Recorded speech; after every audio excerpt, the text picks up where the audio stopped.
9 звонков в полицию за 12 дней. Асахи Акадзаки было 20. Она хотела жить, работать, кататься на велосипеде, смеяться с друзьями. Но ее бывший парень решил иначе. Он караулил ее дом, стоял под окнами, следил за каждым ее шагом. Она звонила в полицию снова и снова. Говорила: он бродит вокруг дома. Я вижу его. Я очень боюсь. Полиция принимала звонки, высылала патрули, но не видела реальной угрозы. Асахи Акадзаки родилась и выросла в районе Кавасаки, префектура Канагава. Ей было 20 лет. Она работала в небольшом баре, которым управляла ее бабушка. Девушка часто помогала там по вечерам. Асахи любила кататься на велосипеде. Это было ее главным увлечением. Она ездила по улицам города и чувствовала свободу. Девушка всегда выглядела жизнерадостной. Друзья и родные говорили, что она была человеком, который сияет. Весной 2024 года Асахи начала встречаться с Хидеюки Сираи. Ему было 27 лет. Сначала все казалось обычным, как у всех. Они проводили время вместе, говорили о будущем. Но очень быстро отношения стали напряженными. Сираи начал ревновать и усиливал контроль. Постепенно это переросло в физическое давление. 13 июня 2024 года Асахи впервые обратилась в полицию. Она пришла в участок Кавасаки Ринка, рассказала о серьезной ссоре. Сирай порвал на ней одежду во время конфликта. Полиция зафиксировала инцидент. Пара вскоре рассталась. Асахи надеялась, что это конец. Но это было только началом долгого кошмара. Летом и осенью 2024 года Сирай не оставлял ее в покое. Он стал тенью и следовал туда, куда бы она ни пошла. Он не спускал глаз с Асахи. Появлялся возле дома, стоял часами и заглядывал в окно. Она могла выйти за хлебом и увидеть его на углу, вернуться с работы и заметить силуэт в темноте. Сирай ни на минуту не оставлял девушку в покое. Он присылал бесконечные сообщения. Десятки, сотни. Телефон не переставал вибрировать. Угрозы, обещания, слова, от которых становилось жутко. Асахи жила как в клетке.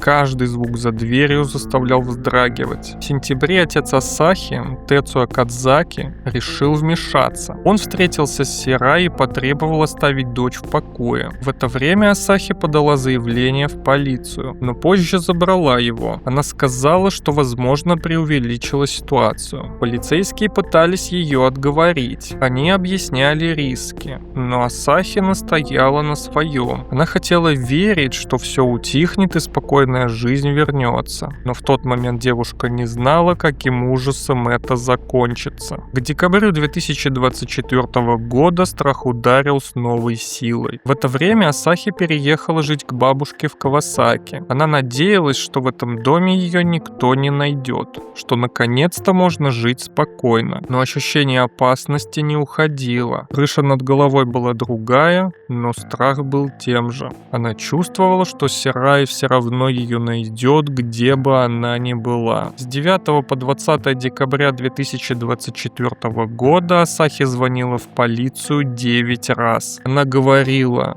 он бродит вокруг дома, стоит за моим окном. Я вижу его, я очень боюсь. Пожалуйста, помогите. В 3 случаях из 9 Асахи прямо называла имя Сираи и говорила в панике: он не живет в этом районе. Он специально приехал к ее дому. Полиция принимала каждый звонок, высылала патрули, но не видела реальной угрозы. Протокол по делам о преследовании так и не заработал. Вышестоящее руководство оставалось в неведении. До серьезного расследования дело так и не дошло. 20 декабря 2024 года Асахи пропала. Утром бабушка проснулась и поняла: внучки нет дома. В комнате, где спала Асахи, окно было разбито. Стекло лежало в основном снаружи. Это выглядело так, будто кто-то вломился со стороны улицы. Семья сразу позвонила в полицию. Они прямо сказали: это Сираи. Он забрал ее.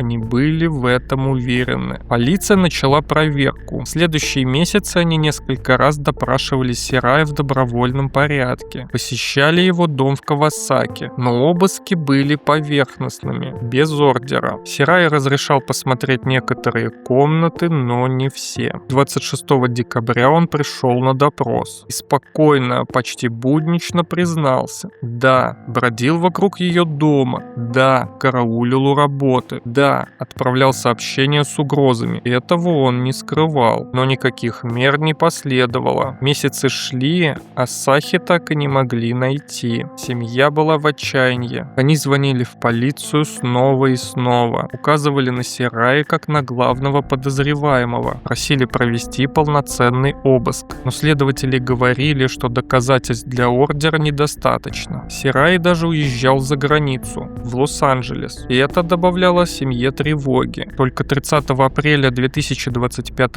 года, во время 4-го визита в его дом, полиция наконец получила ордер. Они провели полный обыск. Под полом кухни обнаружили сумку. Внутри частично скелетированные останки и следы огня на них. Это была Асахи. Девушка, которая 9 раз просила о помощи, была найдена в доме человека, от которого пыталась спастись. Новость разлетелась мгновенно. Семья Асахи была в шоке. Они ждали 4 месяца. 4 долгих месяца надежды и отчаяния. 3 мая 2025 года Сирай вернулся из поездки в Лос-Анджелес. Полиция встретила его в аэропорту Ханеда. Они арестовали Сирай по подозрению в сокрытии тела. Сначала он сказал, что ошибки нет, и признал этот факт. Но дальше почти полное молчание. Он отказывался подробно рассказывать, что произошло в ночь исчезновения Асахи. Полиция продолжала допросы. Постепенно картина начала проясняться. Сирай признал, что преследовал Асахи. Он подтвердил то, что говорил еще 26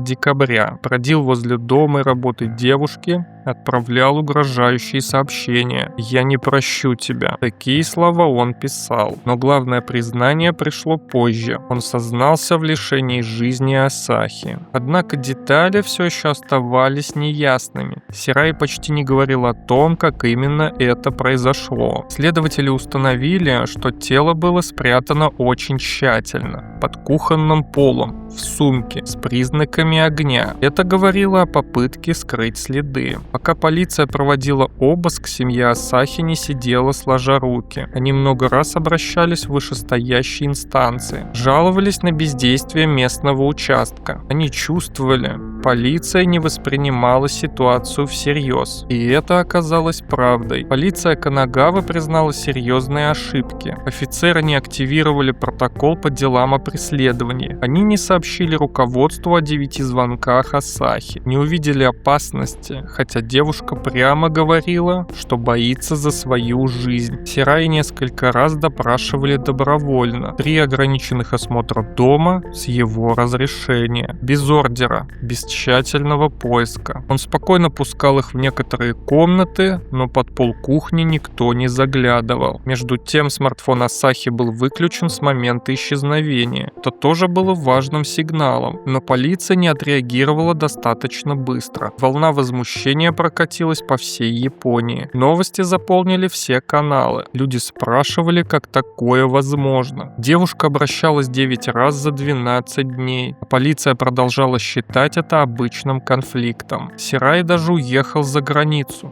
Это также добавляло вопросов. Почему его не остановили? Почему не усилили наблюдение? В его доме нашли не только останки. Там были и другие вещи, которые подтверждали связь с Асахи. Девушка просто хотела жить спокойно, работать в баре, кататься на велосипеде, улыбаться. Вместо этого она провела последние дни в страхе. Переехала к бабушке, звонила в полицию снова и снова. Помощь так и не пришла. К маю 2025 года Сираю уже предъявили обвинения в сокрытии тела. Позже к нему добавили преследование и лишение жизни. Он стал главным подозреваемым по всем пунктам. Но детали того вечера 20 декабря оставались неполными. Что произошло в комнате Асахи? Как тело попало в дом Сирая? Следователи продолжали работать. Общество требовало требовала ответов не только от Сираи. Почему полиция, которая должна защищать, не смогла этого сделать? Этот вопрос не давал покоя тысячам людей по всей Японии. Во время последующих допросов Сирай признал, что пришел к дому бабушки Асахи, разбил окно, проник внутрь и напал. Следователи установили, что в ту ночь Асахи пыталась защититься. Сирай не хотел отпускать ее и принимать отказ. После нападения он продал смартфон Асахи. Это произошло в ночь исчезновения. Прокуратура добавила новые обвинения. В августе 2025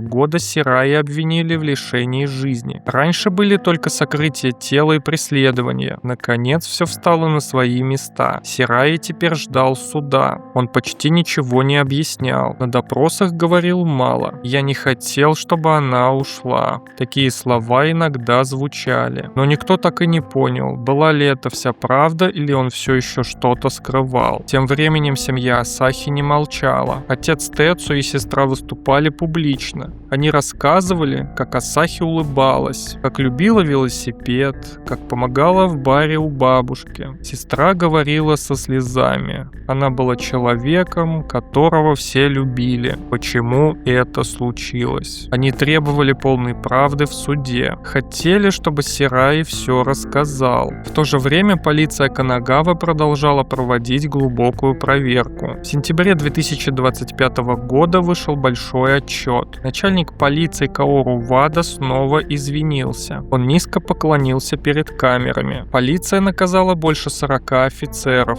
Снижение зарплаты, выговоры, понижение в должности. Но главное, что они признали структурные проблемы. Обработка дела преследований работала плохо. Информация не передавалась между отделами. Решения принимались локально без полной согласованности. После этого случая полиция начала менять правила. Они создали новые подразделения, улучшили координацию между отделами безопасности и уголовного розыска, ввели специальных кураторов для таких дел, обучение офицеров усилили. Это дело стало поворотным моментом. В 2025 году зафиксировали резкий рост обращений по фактам преследования. Этому способствовала уверенность в том, что полиция начала работать эффективнее. Сираи же ожидал приговора. Его обвинили в лишении жизни, нарушении закона о преследовании и сокрытии тела. Эксперты говорили, что это дело может стать прецедентом для усиления защиты жертв. Семья Асахи продолжает жить с болью. Они проводили поминальные церемонии. 1 год со дня исчезновения отметили как День памяти. Как вы считаете, можно ли распознать сталкера на первой встрече?